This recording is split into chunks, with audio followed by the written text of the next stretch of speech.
We have lots of kitties for adoption too. Kitties slash cats. Same thing to me. But this is female Chloe.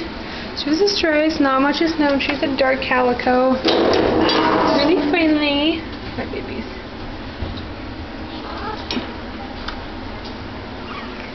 She's a nice girl. Yes, you are. Two kitties for adoption. Hi, kitty. And another eating kitty. You were just sleeping a minute ago.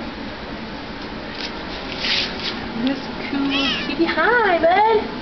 Good morning. You were just sleeping too. Look at those cool markings.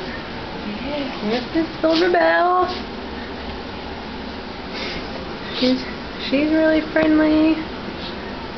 She's a female Russian blue.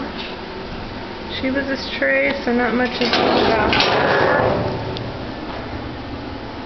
Friendly, beautiful, loving. This is Zoe. Zoe's a sweet, sweet girl. I know. Super friendly. She's been here for a while.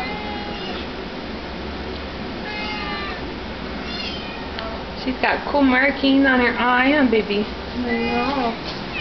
And here we have Lucille. Lucille's a female. She was a stray, so not much is known to her. Pretty gray calico. Yes. She's very sweet too. Very pretty. Hi. Hi. Hey you. Hey you. Okay, these are only the ones for adoption. There are other pets in cages that are strays that have to wait, so that doesn't mean just because there's 4 or 5 for adoption that it's not full, fortunately. So if you're looking to adopt, there's Lucille, there's several kittens, there's wonderful Zoe, there's Silver Bell, and there's Chloe, the dark calico. So come adopt some kitties.